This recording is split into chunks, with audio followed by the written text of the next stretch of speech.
And I believe we have 6 CPIC members present, so we will get started.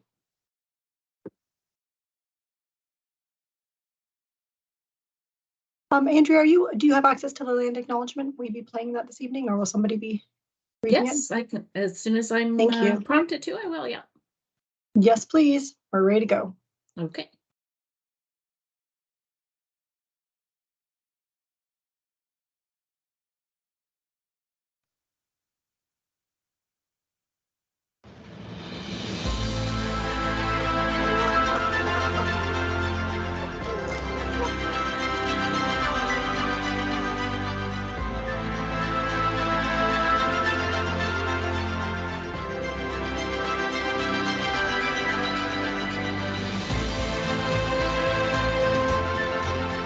Fulton, as we know it today, is rich in the history and modern traditions of many First Nations and the Métis. From the lands of the Anishinaabe to the Attawandaron, the Haudenosaunee, and the Métis. These lands surrounding the Great Lakes are steeped in Indigenous history.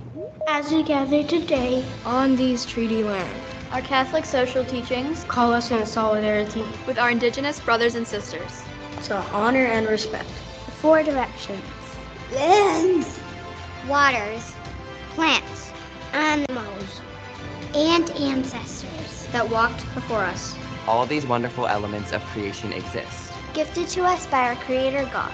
We acknowledge and thank the Mississaugas of the Credit First Nation for being stewards of this traditional territory.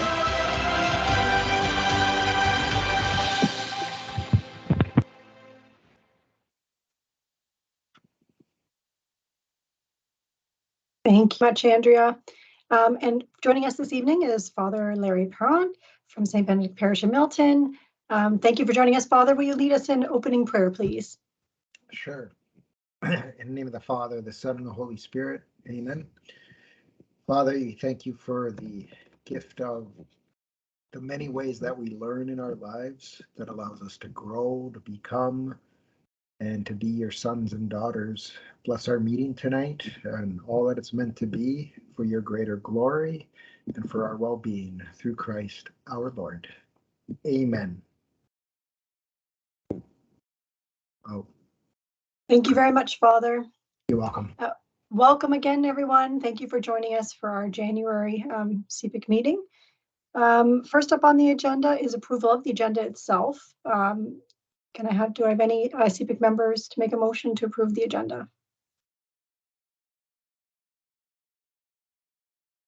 Sure, I'll move. It's Janelle. Thanks, Janelle. And a seconder, please. I second. It's Jordan. Thank you, Jordan. Okay, moving on. Minutes from the November 14th CPIC meeting were distributed. Does anybody have any changes or revisions to them?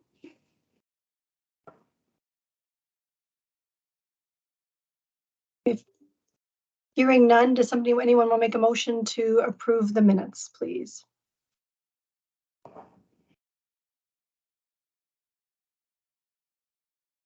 I can move it. It's Lauren. Thank you, Lauren. And a seconder? I'll second. It's Janelle.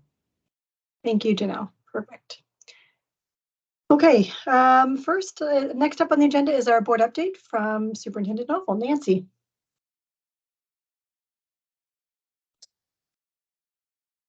Thanks, Jen, and good evening, everyone, and Happy New Year to everyone. I hope you had a wonderful Christmas holiday with your family. And even though this is now the second week back at school, it feels like we've been in school already for many weeks. So I'm sure you feel that same way within your own household. So things are moving quickly within the system, specifically around where we're at academically, both in elementary and secondary. So at the secondary level, we are coming to the end of the semester 1 in our secondary schools, with culminating activities taking place in all the schools. Many of the schools have advertised exam prep programs that they're offering to the students, as this is the return to the traditional exam schedule this year after 2 years where we were through remote learning. The new semester will begin on February 6th.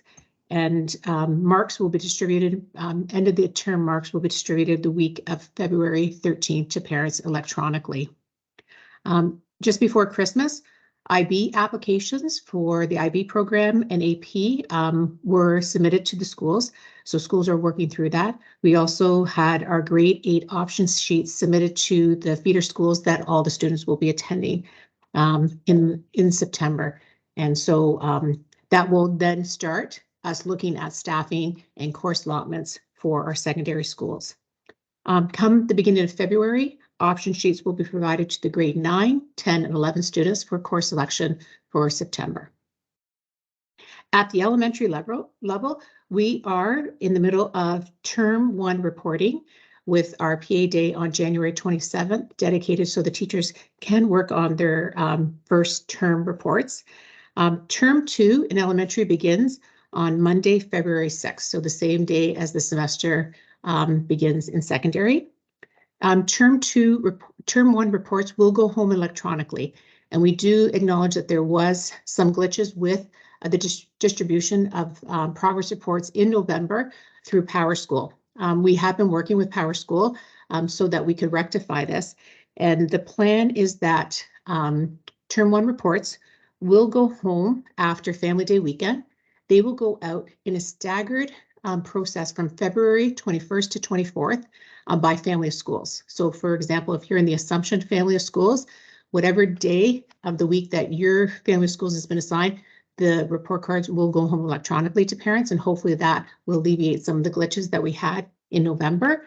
We really want to see if we can work through this and continue to offer that to parents, that they go home electronically. We do know that many of the schools are still choosing to offer a paper copy of the report card. And if the schools choose to do that, the schools have decided to do that, parents may get a paper copy and also the electronic copy. But we really do want to try to work through some of the glitches that we endured during the fall. Just so everyone knows, we are continuing to, right now we're in the middle of registration for September 2023. So our kindergarten registrations, it actually opened on November 29th. And so we are taking in registrations for our kindergarten program, year 1 and year 2 program. And parents will have an opportunity, if they were not able to upload the documents or complete the registration online, because it's fully done online through PowerSchool now, to go into the schools on Tuesday, January 24th and 25th to complete the registration or to verify the documents. Our extended French registration happened in November. So that program is by lottery. It's for grade 5 students who will be starting the extended French program. At this time, we still have 38 students who are on a wait list, and majority of those students are in the Milton area. So we are still working through those registrations. Parents have to accept that they were awarded a spot by January 24th. And so if they don't accept that spot, then the spot will go open to any of the parents that are still on the wait list. There are spots in the Oakville schools, so at St. Marguerite and St. Joan of Arc has spots, and the Burlington school does have some spots as well. It's the Milton schools that are at capacity. The grade 1 French immersion program, so students knew there's no lottery for that program. So any parent who registers their child for the grade 1 French immersion program by the family of schools that has the program, they will be awarded a spot, and that registration will stay open until April 14th. Under the believing pillar, we've now moved back into ordinary time and are thankful for all our school communities and the work they did with their local parishes to do reach outs, be it through an angel tree or some of the programs that some of the parishes had reached out to the school to provide gifts and whatever the community needed in terms of the support from the school. And so we're thankful for all our communities and all the work they've done together with the parishes. Many of our schools are beginning to have their grade 7 students receive the sacrament of confirmation. I know that some of them are actually receiving that in January. So we're excited for our grade 7 students to be awarded that sacrament throughout the winter. Under our belonging pillar, we are approaching Black History Month. And although we recognize February as Black History Month, this is something that we do throughout the school year, and especially this year, where we have all of our schools developing a very strong equity plan that they're sharing within their school community. And we want February to be more of a highlighting of the good work that they're doing and sharing it within their school communities. And we know that many of the schools have different activities planned for the months of February. A couple other things that I want to share with you is that 46 of our schools have submitted a pro-grant. Some of the schools are working together within their family of schools, and together with Andrea, we have shared the communication back to the schools that they have been given the money that they had submitted their pro-grant for the amount that they needed. And we look forward to the spring and all the different activities that they're going to be doing together with their Catholic School Council. And if anybody has any questions at this time.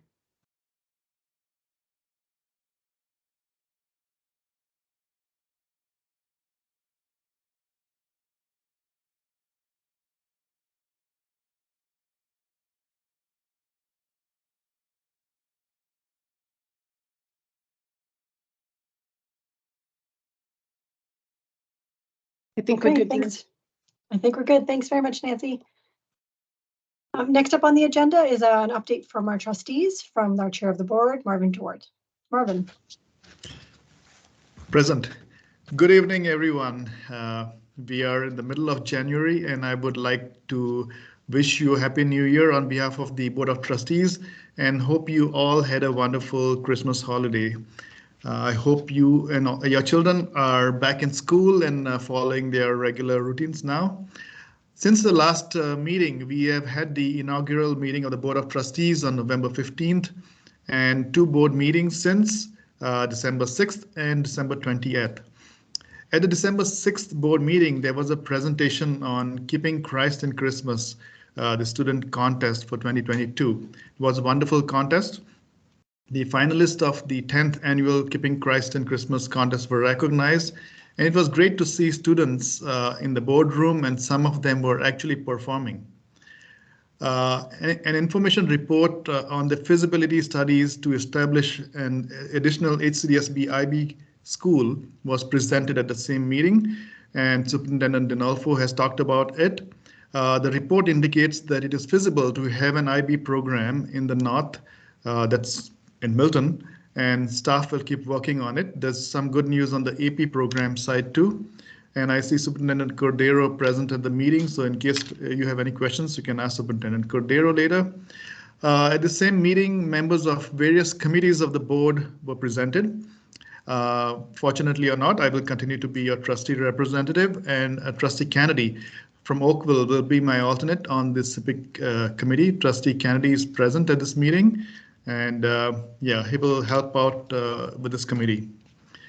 At the December 20th board meeting, there was a staff presentation with information regarding a course pilot, Origins of Citizenship, and that's African Canadians, being conducted at Bishop Redding in Milton. This is a pilot program. It was presented at our board. There was an action item, reimagining our land acknowledgement. We will continue to support and increase meaningful land acknowledgements. This would be achieved by providing training to trustees, senior administration, staff, chaplaincy leaders, with training to be completed before May 1st. Once the training has been completed, trustees and senior administration will take rotating turns to present the land acknowledgement at the beginning of our board meeting, and this passed. Another action item to note at the December 20th board meeting, policy I-26, student trustees of the Halton Catholic District School Board was updated and passed after a short discussion. Non-Catholic students can apply for the position of student trustees now. And at the same meeting, there was a staff report, 4-year ministry enrollment projections was presented to trustees showing the current enrollment, estimates for 22-23 school year, and the projected enrollment for 23-24 to the 26-27 school years. Our enrollment numbers across our system are down. And again, that's my report, and I'm happy to answer questions. And if you have any questions for Superintendent Cordero or Superintendent Dinolfo regarding the AP and IB program, they would be happy to answer that. And any questions for me? Thank you, Madam Chair.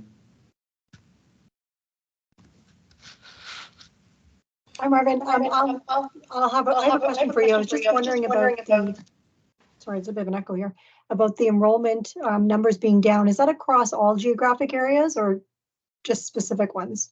It's across all geographic areas, and it's not only secondary, it's elementary too. Okay.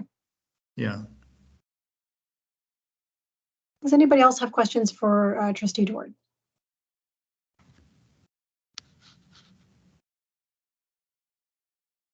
The IB and AP program is quite interesting. If anyone would like to know more information, this is the time.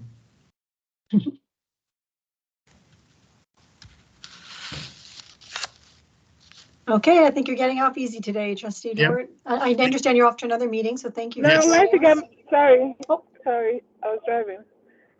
Marvin, please, can you give us more information about the AP and IB program? Yes, we have two superintendents here, and both are experts in that. I think Superintendent Cordero, Superintendent Dinolfo. Superintendent Cordero is our guru on the AP program. He's established the program across our system. I think I'll pass it to Superintendent Cordero. Thank you, Mr. Chair. Thank you, Ms. Santos, and thank you, Ada, for the question. I can report to you that beginning in September 2023, we will have 5 schools in our district delivering AP programming. Corpus Christi Catholic Secondary School in Burlington will be our newest addition. As well, we have witnessed increased enrollment in each of the schools for the AP program. I give, for example, Bishop Redding. We have almost 500 AP applicants for the grade 9 program alone coming for this September 2023. By comparison, our IB program continues also to grow in numbers. 3 years ago, we had 71 students enrolled in the grade 9 program with 100 applicants. This grew over the last 3 years each year. This year, I'm happy to report that we received 227 grade 9 applications for the pre-IB program, and we have already made 200 offers to families and students. So 27 students have not been granted an offer. There are about 10 to 15 that have been offered a conditional, depending on their term 1 report card, and about 10 to 15 or so students who just didn't quite meet the criteria for entrance into the program. And then I'm not sure if Superintendent Dinolfo wants to add anything to that.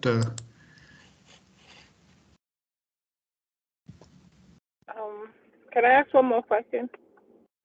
Sure. Because I'm really biased because my daughter is one of the applicants for the she's a grade 8 student, and I always ask this question to everyone: what is the biggest difference between the AP and the IB program versus the IB program? I can answer that. So in AP, it's very much a specialized program. There are students who take multiple AP courses. They could take a grade 9 visual arts AP. They could take a grade 9 geography, a grade 9 English, math, science, but they may only specialize in math and science if that's their area of expertise. Others are not so good in math and science, but will take maybe the geography and the English or the combination of English and art. In the pre-IB program and the IB program as a whole, it's a whole list of courses that must be taken. So, for example, a student needs to have a second language, so they either take an Italian or a French. There's no escaping that. You need to take IB history, IB science, IB math, IB English if you're going to graduate with an international baccalaureate diploma. So I would say that advanced placement is equally as effective, but allows students to specialize in areas of their strength. Whereas in an IB program, it's more inclusive and it's more for the student who is more of a generalist in their learning goals and expectations.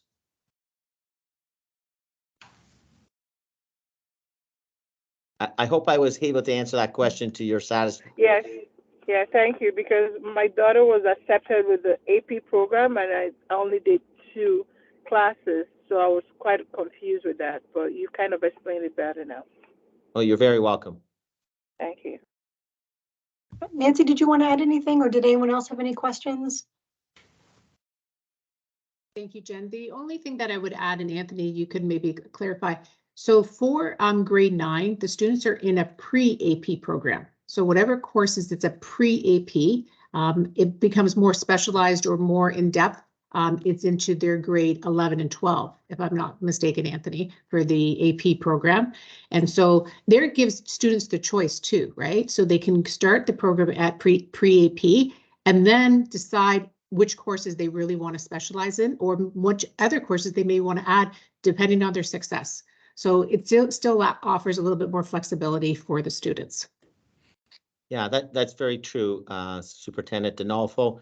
The AP prep program in grade 9 and 10 allows opportunities in grades 11 and 12 that may not necessarily be afforded, but you can enter, and I can communicate this to all parents. You can still enter both the IB prep grade 10 program and the AP prep grade 10 program, even if you did not do AP prep in grade 9 or pre-IB in grade 9. So there is an entry point into both IB programming and AP for students in grade 10, even if they did not do the programming in grade 9. And that will largely be based on the success and the feedback provided by teachers in grade 9 classes where students did not either take AP prep or pre-IB programming. So there are many ways to get into the program. Sometimes kids, they don't have the confidence in grade 8 going to grade 9, get settled in high school life and realize, yeah, you know what, I can do this. And we certainly allow for acceptance into those programs at the later grades. Great. Thank you very much, Anthony. Anyone else have any questions?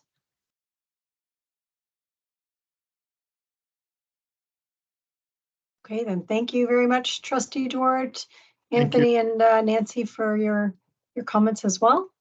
Thank you. Have a good meeting. Thank you. Okay, our standing items on the agenda. First up is our WAPSI update. I'll pass it over to Denise. Thank you. So just a quick update. On February 6th, I will be having an WAPSI Halton meeting with the reps, and the agenda is being finalized for that, and they will be sent through WAPSI an email about registering, so that shall come soon. February 11th, I have a board of directors meeting for upcoming planning purposes for this year for WAPSI. And I just wanted to mention an update to the regional website on the WAPSI website for Halton. I presented last time in terms of the web page itself and some of the categories that are up there. So I updated it to include a new category called HCDSB Cool Schools. This was something that I came up with based on the stories that were being shared with me from WAPSI reps that wanted to highlight some of the things that were going on in schools. And some of these things are, mentioned and written about on our own website, the board website. But this just came to me from Sacred Heart of Jesus. So they're the first school that was highlighted on the HCDSB Cool Schools. There's a little article up there, and I will continue to accept from the WAPSI reps some cool school stories that I can highlight. So that's it for me. Thanks very much, Denise. Anyone have questions for Denise?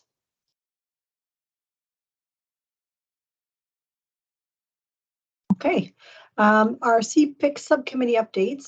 First up is the School Council Support Committee. Janelle, Cherish, Kevin, Kaylee, and Vince. Janelle, you giving the update? I can.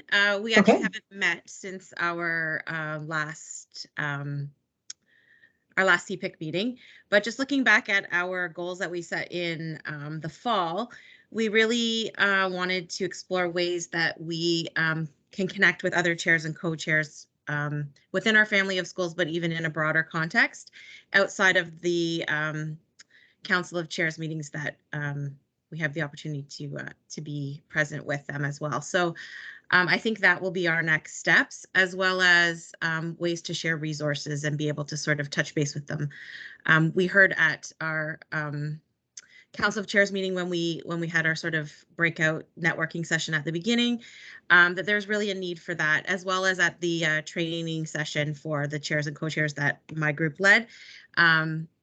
There was some interest in being able to connect with others on a more frequent basis. So if anybody on the committee has any ideas on how we might do that, we are open to suggestions. But I don't know if anybody else in my group wants to comment or add anything, but we have not met. Thanks.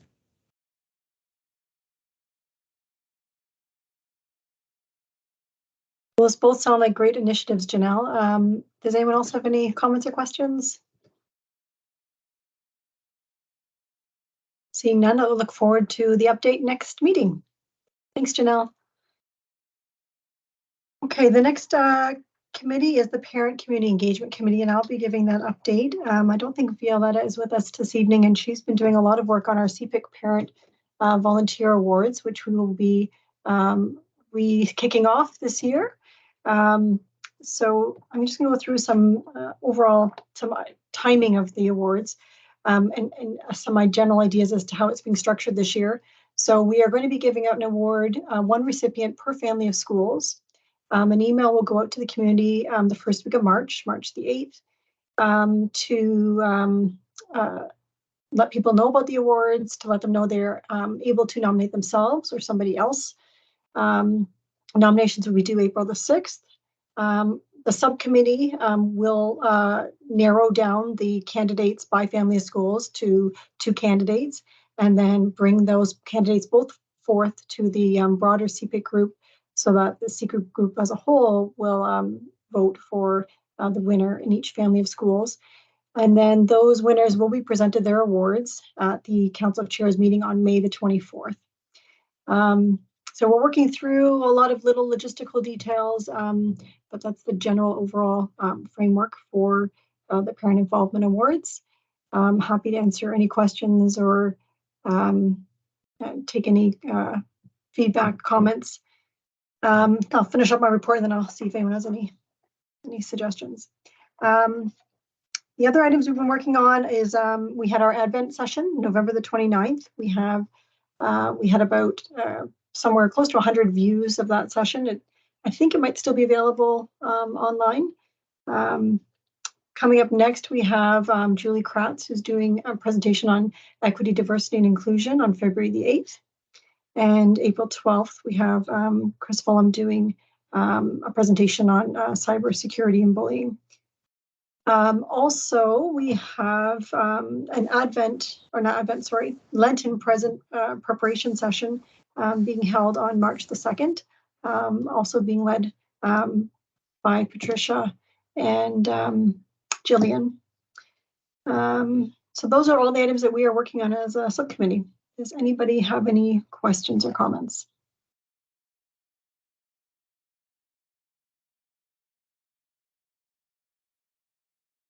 Okay. Last up is the social media committee. Lauren, will you be providing an update? Yep, that'll be me. So November was pretty busy on social media. The main event there was the Bullying Awareness Week, where we had a series of 5 posts. We put out one each day, and all of the engagement on all of those posts was really, really good. A lot of retweeting from various school accounts and a couple of parent accounts, and a few accounts outside of Halton, which was actually really nice to see. All of those posts did really well with analytics and that sort of thing as well. Our top post from November was actually from the trustee swearing in ceremony in mid-November, which was quite funny. But that was, I think people like to see the pictures from that event. The other tweet that we had in November that did really well was the series of tweets we did on the night of Council of Chairs. That was our other sort of major one from November. So that was really nice to see engagements definitely going up. We picked up a bunch of new followers in November as well. December was a little bit of a different story, mainly because I just got really busy and it kind of fell off my radar a little bit. So that's on me. Going forward from here, if we kind of take a little bit of sort of those lessons, not lessons learned, but kind of what worked with the November posts, generally the posts that have graphics and pictures and that kind of thing tend to do a lot better, which is not really news. So I want to try to focus a little more on trying to find ways to have those events, the tweets like along those lines going up. And naturally, my 5-year-old just got out of bed. Super timing. Anyway, so to that note, actually, at the end of this meeting, I'm going to ask if somebody could help me out with taking a screenshot of everybody with cameras on at the end of the meeting, just so I have something to post from this to kind of kick off the new year. That would be awesome. But otherwise, that's all I have on socials for now. Great, thanks very much, Lauren. Any questions? Sorry, Jen, before we move off go that, ahead, yeah, sorry, just before we move off that, and I just wanted to say to the our other subcommittees that if you have things coming up, think about as you think about your rollout of, say, like the the parent awards, or other ways of connecting with council chairs and whatnot, your various tactics. When you think about rollout and communication tactics and engagement tactics, do keep in mind social media, and us on the social media committee will be happy to support and come up with creative ways to help you get that engagement and exposure. So I just wanted to throw that out there to the other committees. Thanks, Jerry. Any other questions or comments? Okay. CPIC reputation on board committees. I'm not sure if any of the board committees met since our last CPIC meeting, but we'll run through them and see if there's any updates. Mental health. Violetta or Kaylee? So it's Kaylee speaking. I'm not actually on that subcommittee. You're right. Yeah. I'm thinking we need to update that, Andrea. That's actually me. I'm on that committee, and we have not had a meeting. Thanks, Kaylee. Bullying prevention. That's Kaylee or Wallace. Lauren. I'll take the last name call. It's fine with me. No, we there hasn't been any meetings since the one we had just before Bullying Prevention Week. Okay. Ada, I'm presuming there hasn't been, but joining the Jesus meetings yet. Yeah, we have one coming up next week. Okay.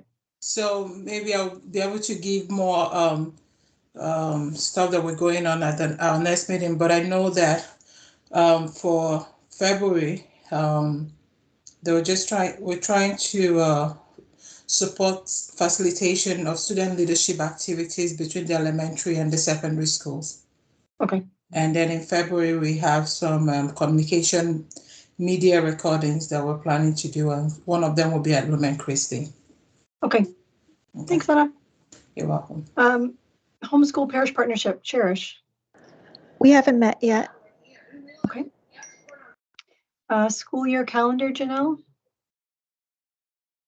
Yeah, we're actually meeting this Wednesday, so we'll have an update for you guys at our next meeting. Great. Focus on faith. So I don't have an update at this time, but it's on my list to get in touch with the board to see how CPIC can help out with this initiative. Okay, great. So you haven't been contacted yet, Christy? No, not yet. Okay. I'll circle back with Nancy too and see if we can find out who the lead on that is. Okay, thanks. And the strategic plan, Jerry, has that been started up yet? No, not to my knowledge. Okay. Any other subcommittees that I've missed that anyone is sitting on? Okay. Item number 6 on our agenda is discussion items. There are 2 items we'd like to discuss tonight. The first is the council chair meeting, which is coming up February 23rd. And the second one is the CPIC elections process. Hard to believe we already have to start talking about this halfway through the school year, but we do. So first up, the council chair meeting on February 23rd. We had discussed at a previous meeting having some of the representatives from ROC who attended, I believe it was our November meeting, come to this meeting and speak to our parents about, or chairs, I should say, about services available within their communities. The other items we've got so far on the agenda are the student success, student post-secondary pathways. So I believe M. Del Sordo and team will be doing a presentation on the different pathways available to students and kind of how they can get there, whether that be through university or college.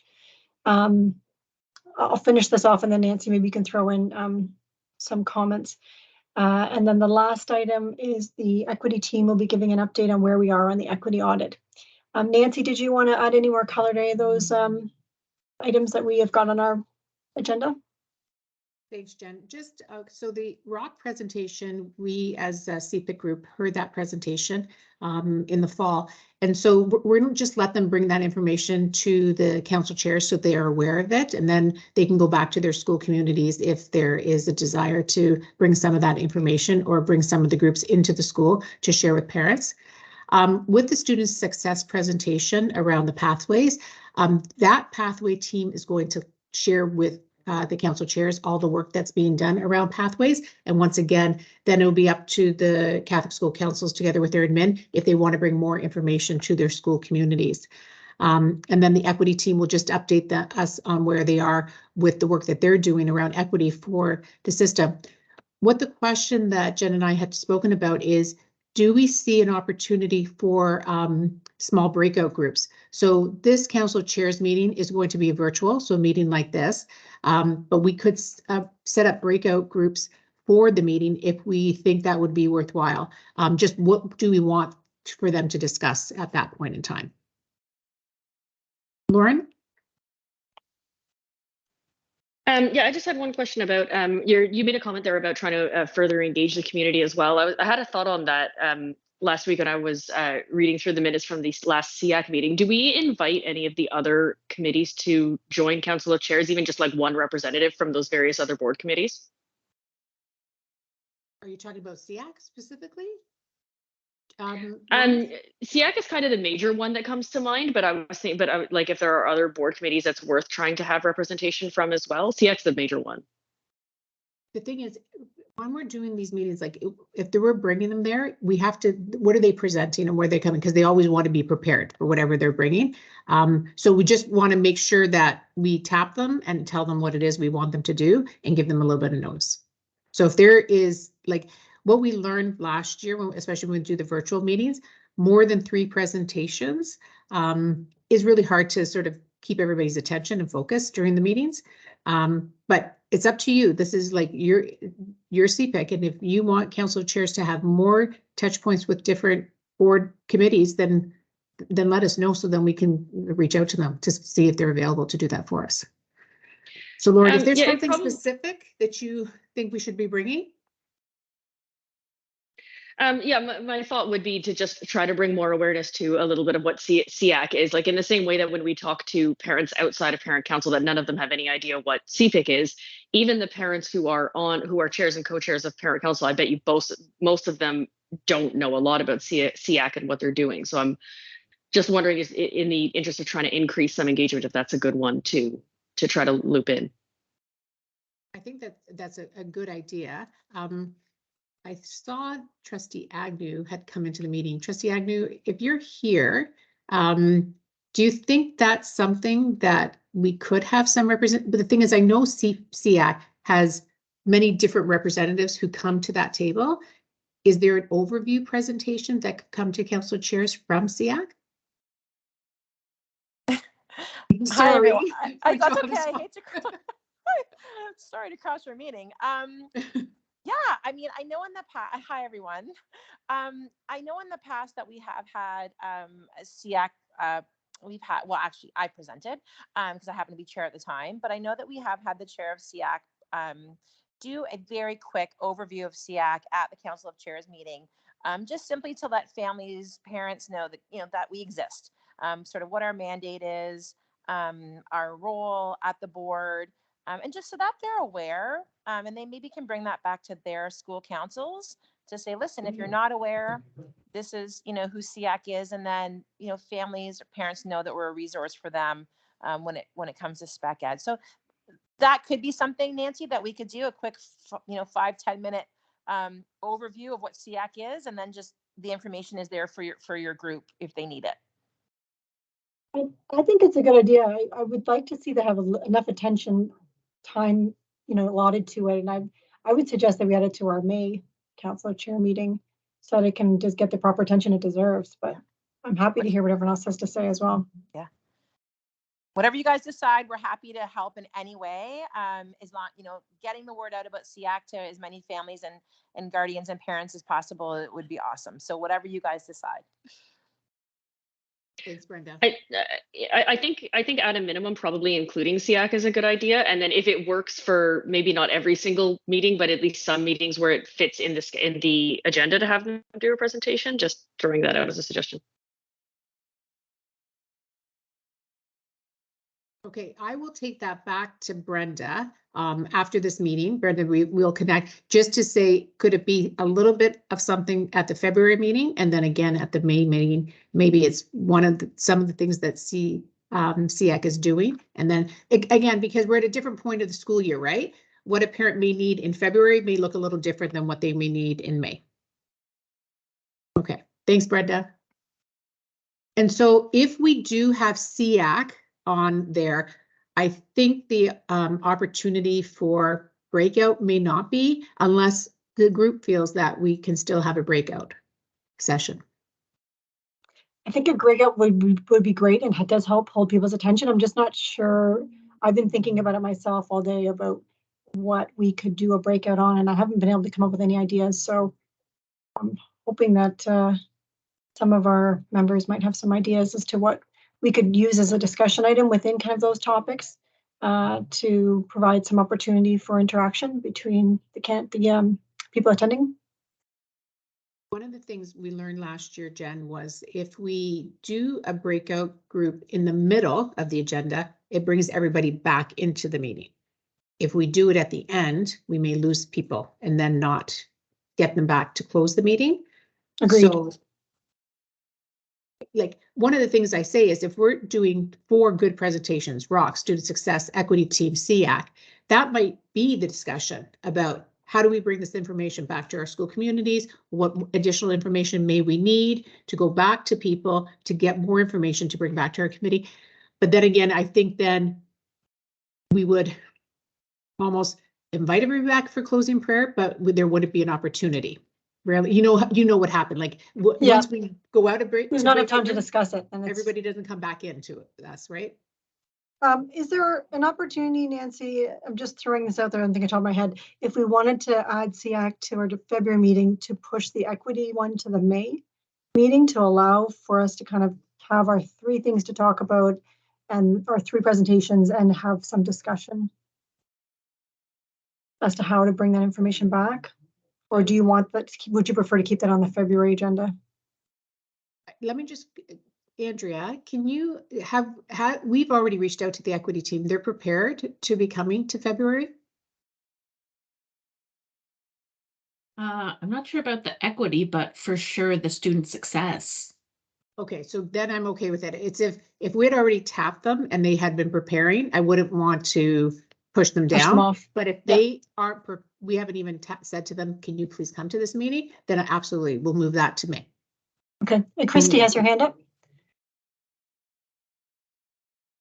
I don't want to be a dissenting opinion, but I will just say, having participated in the virtual parent council or council of chairs meetings, I don't know that breakouts are as effective in the smaller groups. And I'll just say from our experience, not everybody's on camera, not everybody's engaged, and it's kind of awkward if there's only one or maybe someone just not, there wasn't a lot of participation, and that I don't know. I guess I would ask what do we want to accomplish with the breakout? And then we're going to have to plant some people in them to make sure that there's conversation starters or conversations flow, would be my opinion. Thanks for that feedback, Christy. And that's what I like. I know some of them were really engaging and some were not as much. That's from the feedback we received. What we could do is allow for Q&A after each presentation, and that may generate to the whole group some discussion that people could hear things and then they'll get some more information. And sometimes we haven't allowed Q&A right after, but maybe we allow for that. What I would say makes a more successful Teams meeting, some things we've learned, is that people have to put their hands up to ask their questions, not just in the chat, so that the chat then like gets bombarded too much with too many questions. Whereas if you have a question to ask, put your hand up, turn on your camera and ask the question, and then somebody from the team who's presenting can respond to it.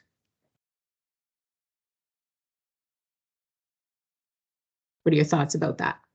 I'd be in favor. I'd be in favor of that approach, and save the networking time for the May meeting, where we're back in person. You know, better use of time, I'd say.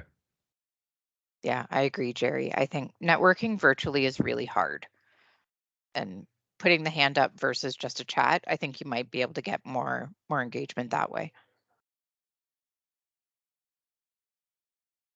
I agree. I think it's a good idea.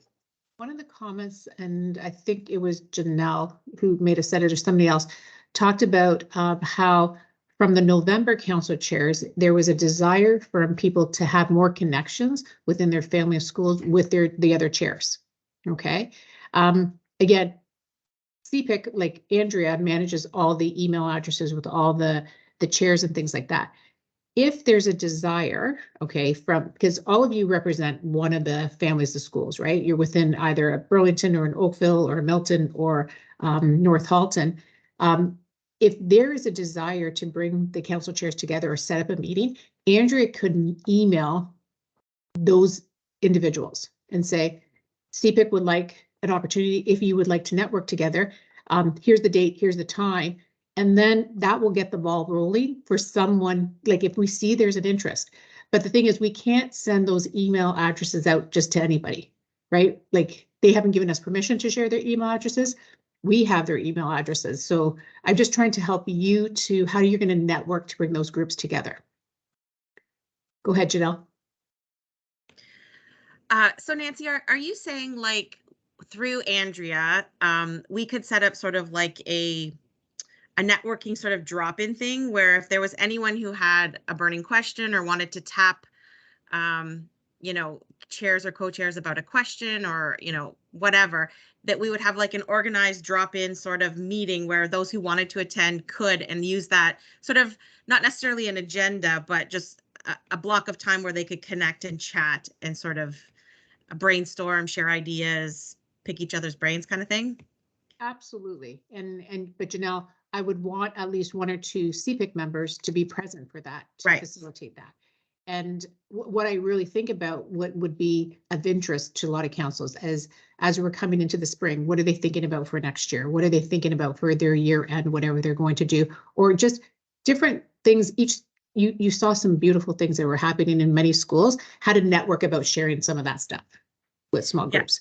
I actually love that idea. I sit on some boards at Sick Kids, and we actually have what we call, it's like a Thursday drop-in, and it's the third Thursday, I think, of every month. And sort of it's come, don't come for 5 minutes. It's like a block of maybe an hour.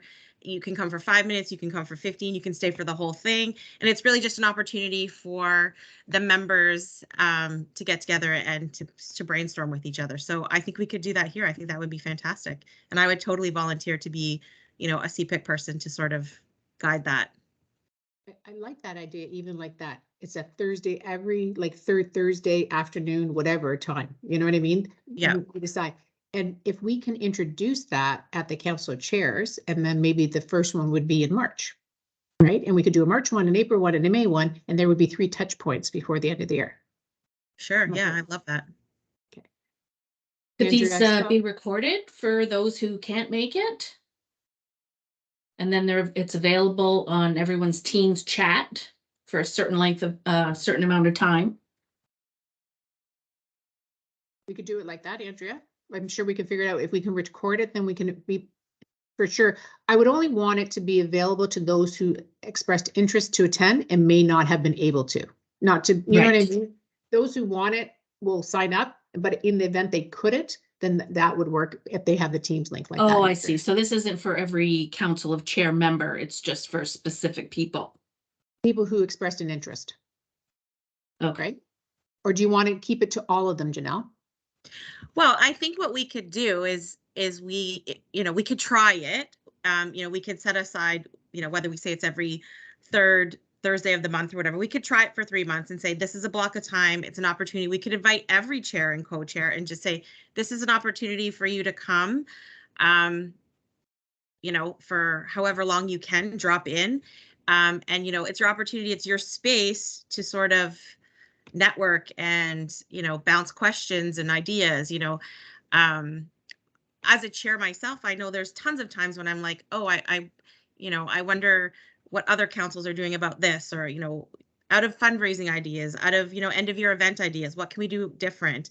And being able to tap into some of those individuals. And I know for myself at the last Council of Chairs within my family of schools table, we actually set up, you know, an informal WhatsApp chat so that we can talk to each other. But, you know, that's a small group of people. And I'm thinking I'm missing out on connecting with, you know, the larger group and getting sort of some of the ideas that are outside of my family of schools. So I think if we set some blocks of time aside and introduced it, and again, we could tap into Jerry and Lauren in terms of advertising it on social, that this is an opportunity for chairs and co-chairs to use that space and time to connect. And just, we could monitor the attendance and see, you know, do people have the time? Are people interested? What's the turnout like? And then maybe decide to either continue it or not continue it. Just a thought. Yeah, in terms of recording and sharing after, I just don't, I wouldn't want that to become the default for people, that they're gonna watch it after the fact. The point is to Yes. get engagement, get people to the table, right? Yeah. Yeah. So yeah, I'd say let's think about that piece and let's see what the feedback is too. I mean, let's give it let's pilot it and see how it goes. I like the idea of sending the invitation to all the chairs, and whoever responds that they're interested gets the link, just like we've done for like our webinar kind of sessions. But I think every month might be a bit too much. It might be too hard. That's a big commitment from either your subcommittee, Janelle, or all CPIC members. I think it would make more sense to do it maybe like 3 times a year, like, you know, every other month or every third month, provide an opportunity. It doesn't have to be every month. But I think it'd be more effective that way. You probably get more people. And I think once we do it once or twice, I think then people will build their own connections, right? Exchange email addresses if they want to, or cell phone numbers or whatever. I think naturally that will build connections that will then last, and you know, we don't have to worry so much about how frequently we do it, because I think we will have built the bridges, and then people will reach out as well once they have that connection and they know someone who they can go to. So yeah, I'm open to trying it and see what our attendance is like. Okay, so we'll begin to plan for a March and a February one. I like that Thursday idea, but I'll take it back to Andrea and then bring it back to CPIC, and we'll talk about it at the February CPIC meeting so that everybody knows this is the date, this is the time, and then they can put it in their calendar for March and April. Sounds good. And we don't set the agenda. This is a drop-in for them to come and network and collaborate with one another or ask questions. Okay, perfect. I think that's a great idea. And then Janelle, that then covers off what you were bringing from your subcommittee that you were trying to figure out how you're going to do it. Absolutely. I love it. It works. Okay, good. Yep. Great. So I think we have decided on our agenda for the council of chair meeting. We will take the equity team update and move it to our February council chair meeting. And the February meeting will consist of a presentation from ROC, SEAC, and regarding student success. Is that correct, Nancy? It's understanding? Okay, great. Okay, moving on to 6.2, the CPIC elections process. We started to draft kind of a timeline as to how this will work. So I just wanted to run through some dates with you all. We tentatively have decided to email the community March 22nd. Applications would be due April the 12th. There would be the regular mandatory meeting for people who are interested in becoming a CPIC representative. Votes would be due from the schools on May the 5th. So that gives them about almost about 3.5 weeks to decide upon their vote for their school, which is generally not done in a council meeting anyways. It's usually done over email. And then we'll be contacting the successful candidates mid-May and announcing the winning candidates at our council chair meeting on May the 24th.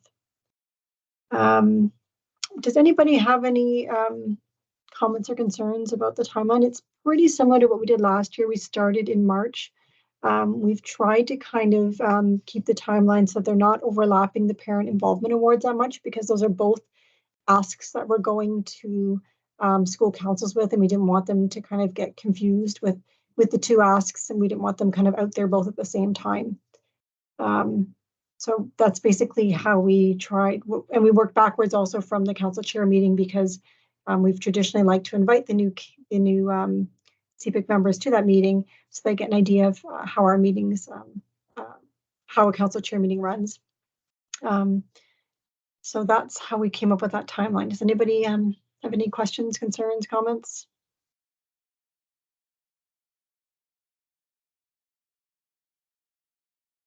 Anything about the process last year that didn't work or didn't go well that anybody wants to see change? So Jen, Jerry here. Do you want me to jump in and talk about sure. What's the word I'm looking for? Like the accountability piece and sure. Commitment. Yep. Go ahead. The commitment we're asking of nominees. Okay, so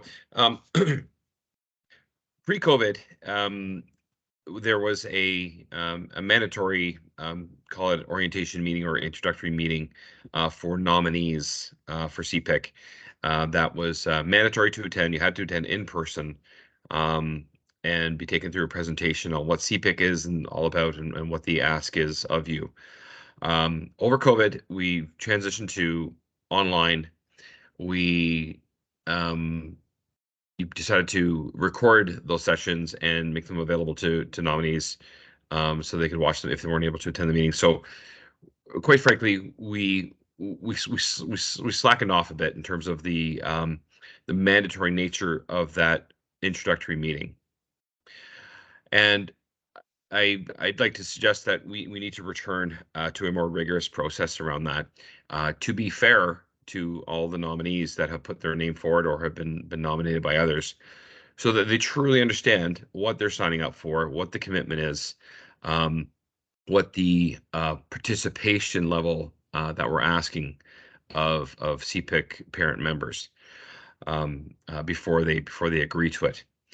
So I wanted to table that, and we've got a mix of folks on this committee, some that have been around for several years, some that are brand new this year. So some of us have gone through different versions of this process.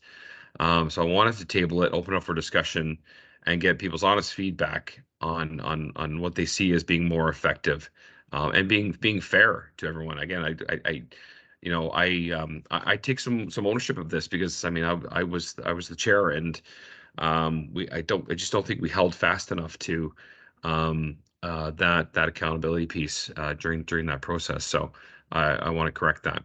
Janelle, yeah, go for it. I agree, Jerry. I think that the information session should be mandatory.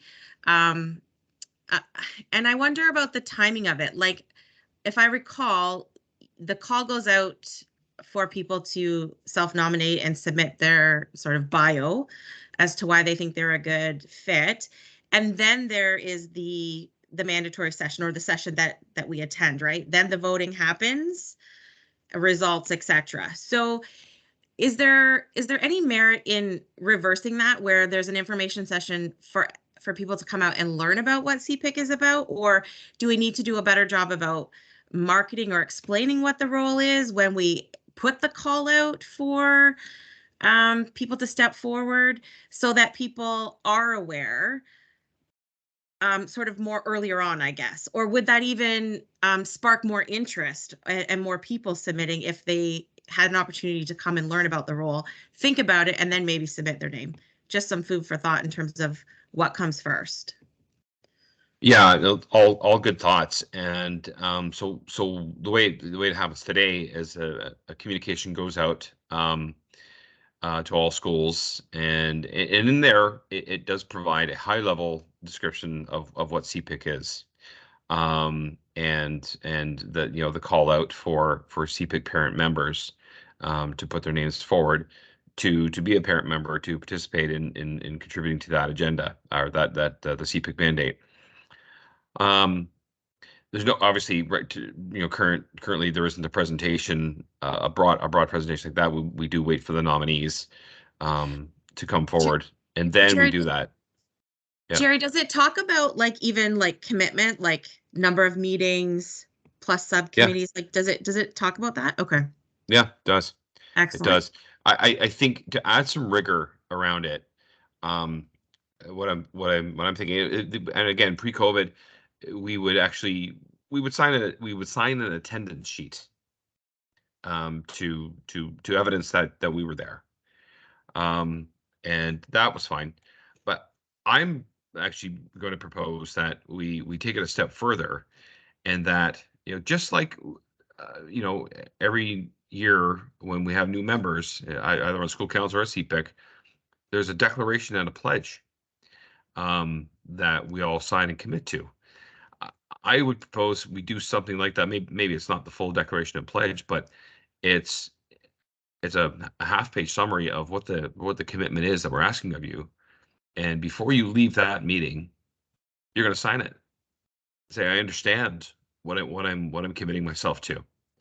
And that's the opportunity for that nominee to be very honest with themselves and say, am I really prepared to attend this number of meetings, participate in subcommittee meetings, sit on board committee meetings, or is that just far beyond my capacity? And again, if we do a better job of arming the nominees with the correct information, they'll make the best decision, is my hope. So that's frankly what I'm suggesting. And again, I'd love to hear from more of the members and what they went through and what their current experience is now, as to did your expectations align to reality? Yeah, Lauren. Yeah, so I think that those changes make a whole lot of sense. So I had two thoughts. I'm going to try to keep my thoughts straight here. So the first one was I was going to suggest some sort of signing acknowledgement of what the commitment actually is.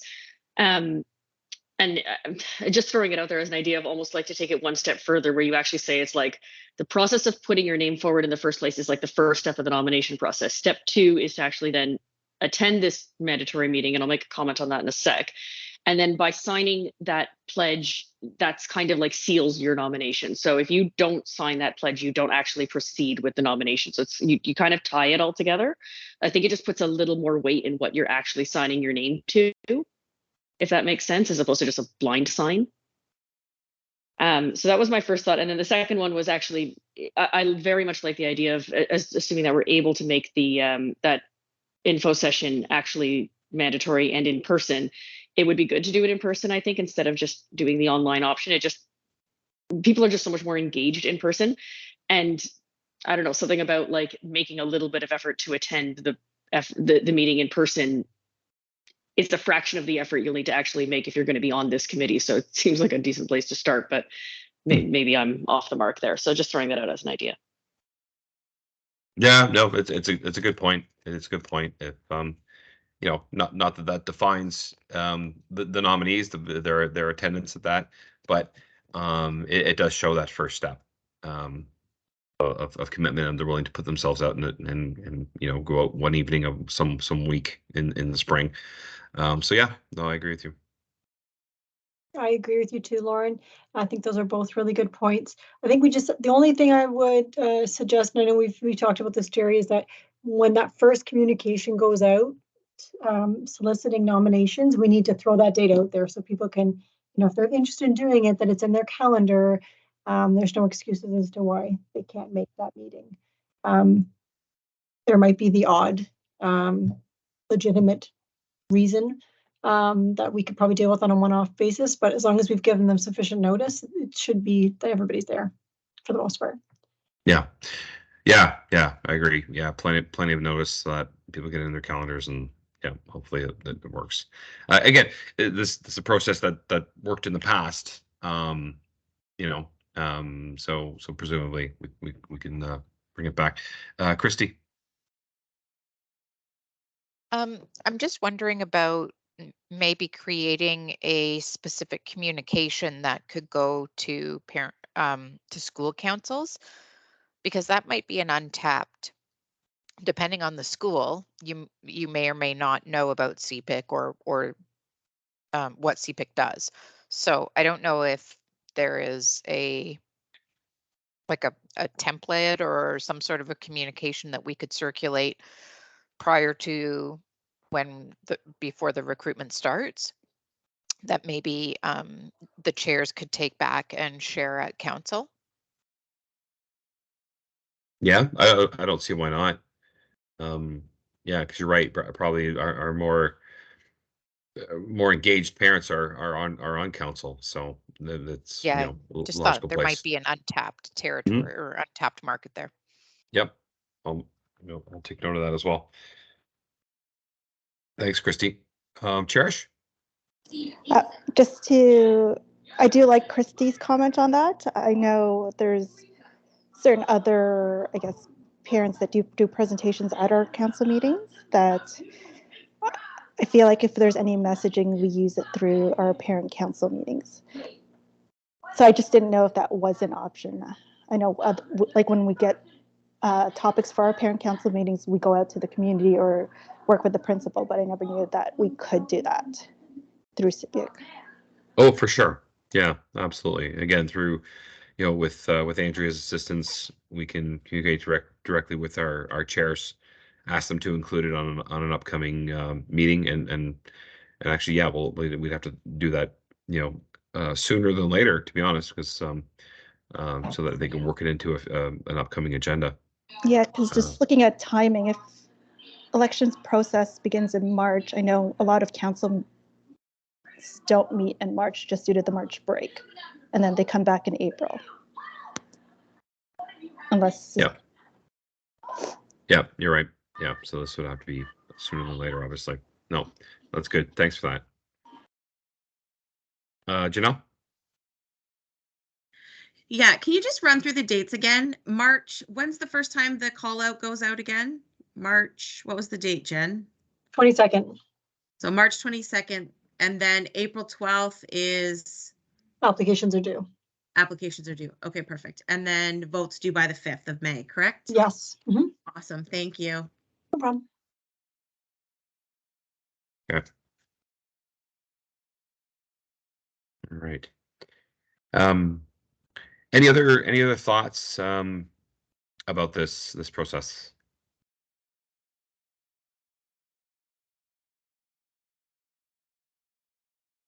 Okay.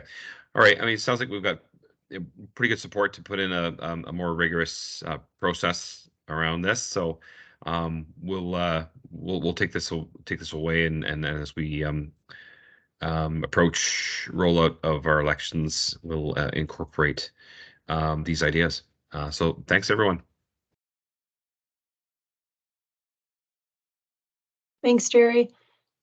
Okay, next up on the item on the agenda is any other business or future agenda items. Does anyone have anything they would like to bring forth, or either for this meeting or for a future agenda item?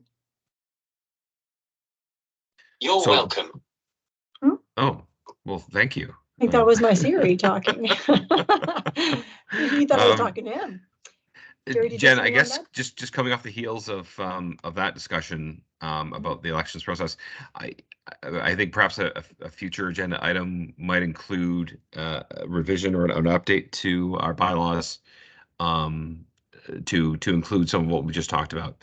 So whatever process we land on, I propose we put forward an amendment for our bylaws to incorporate. Okay. Great. Anything else?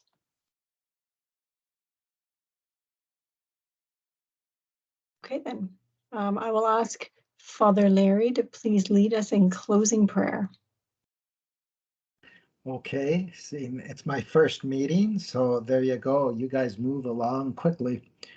Seeing as most people have their mics muted, that's a good thing because I find when you pray on these platforms together, it doesn't work well. So I'll just lead us in a Hail Mary, and you just say the Hail Mary to your together, but muted. In the name of the Father, Son, and Holy Spirit.